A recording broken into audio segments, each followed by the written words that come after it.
So Darlington happened this past weekend, and while there's plenty to talk about with that race, it reminded me a bit of another race, the 2012 Southern 500. And this race is a huge and historical one for Hendrick Motorsports as a whole, a team that has both been one of the most winning and most popular in NASCAR history. But what's the context here? I think a good place to start off is in fall of 2011. One more lap to go. Kasey Kahne white flag. got 2 car legs to make up. Then got to try and find a way around Jimmie Johnson. He's coming hard right here. Got a big run down the back straightaway. Remember Carl Edwards' final corner try that Johnson held off a few years ago. Coming to the checkered flag. No such run for Kasey Kahne this time. Jimmie Johnson goes to the top of the stack at Kansas, scores his 2nd win of the season. This was Hendrick Motorsports' 199th Cup win. With 4 capable drivers in their stable and another on the way in 2012, it was only a matter of time until W200 was reached. And while it wasn't one of the longest gaps between wins that the team or any of the drivers on the team would have to face in their career, it was the way that they would reach this win at Darlington in 2012 that makes it more surprising. The next week at Charlotte, Jimmie Johnson would be in for a rude awakening at the track that he used to own. Jimmie Johnson, sideways. Is he going to be able to save it? What a hard hit. We're done, guys. We're in it. While wins had been elusive up to this point of the season for Johnson, he had a real shot at a 6th consecutive championship. But with that crash and a Talladega bomb, he and the other Hendrick drivers would be left to just go for wins. Martinsville would seem to be a track that the next win could come at, as it was one of the best for both Jimmie Johnson and Jeff Gordon. Both were up front, and while it was a Hendrick-provided car that won, Hendrick Motorsports would not get the win. And Stewart trying to get around Jimmie Johnson. He's got him cleared off 4. To the lead, Tony Stewart, 2 laps to go.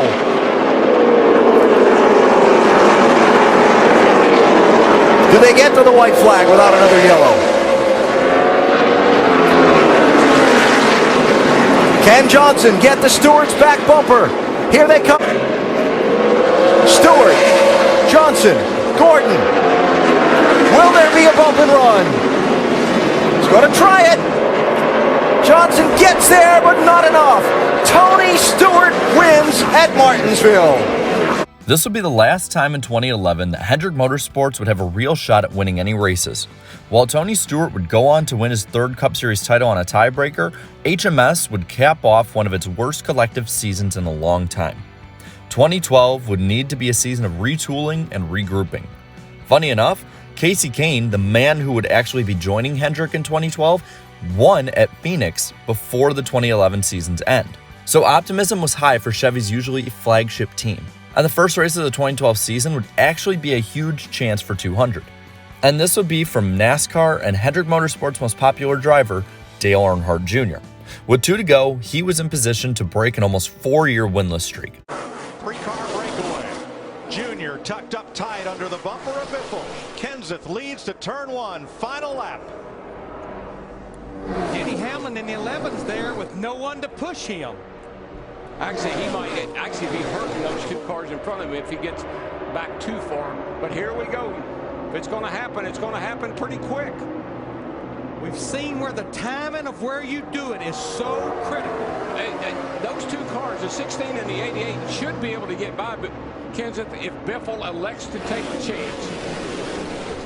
Ford Chevrolet off the final corner. Matt Kenseth trying to win it for the 2nd time. Here comes Junior to the outside. Side by side with Kenseth. He runs out of time. Matt Kenseth wins the Daytona 500. While Earnhardt didn't get the job done, his runner-up finish did line up the storyline of Hendrick trying to hit their mile mark.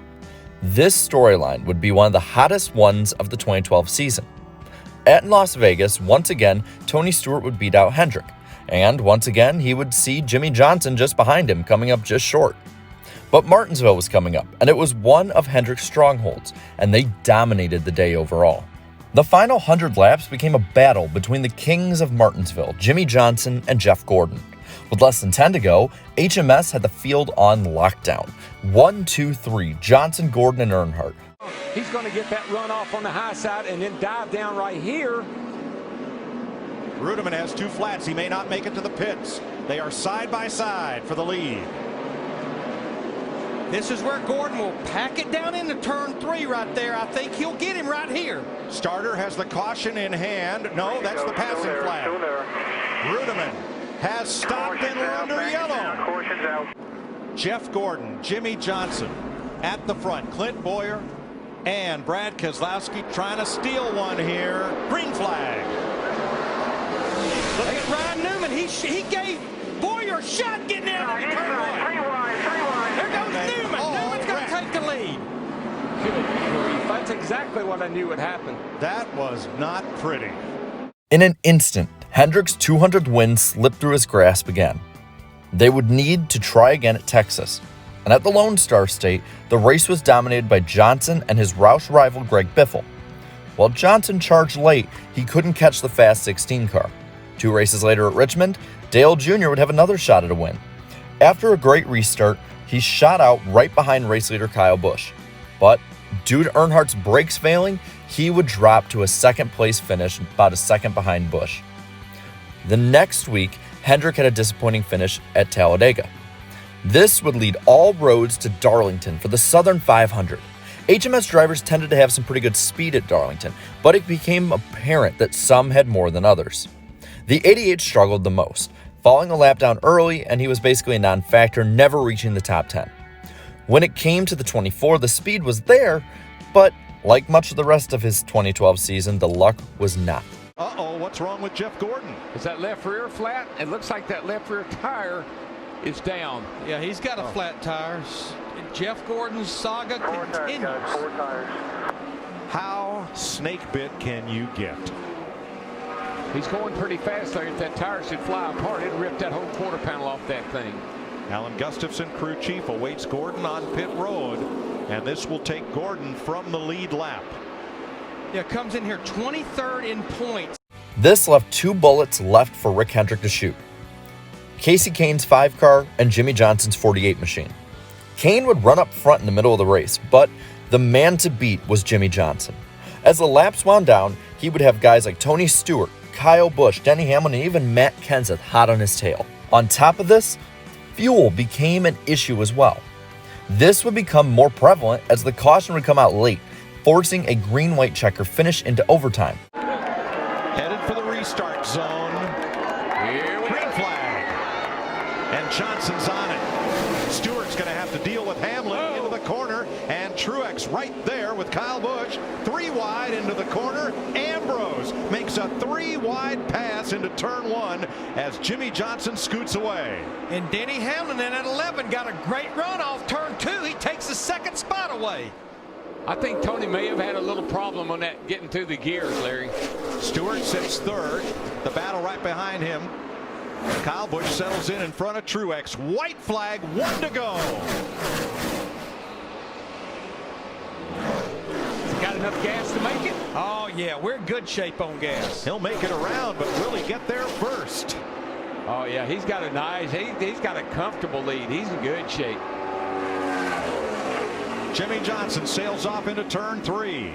Hamlin is going to have to deal with Stewart for 2nd.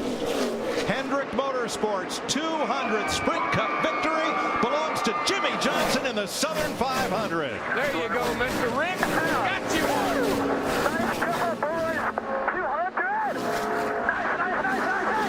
Jimmy Johnson, Chad Knaus, Rick Hendrick, and all of Hendrick Motorsports had done it. 200 Cup Series wins. In Victory Lane, every member of every Hendrick team came in for a collective group photo with every person wearing their hats backwards in honor of Rick Hendrick's late son, Ricky Hendrick. It was a touching tribute and something that tied all of it together. And with that, I want to pass this story on to you. Where were you when Jimmy Johnson got Rick Hendrick his 200th Cup Series victory? Let me know down in the comments below.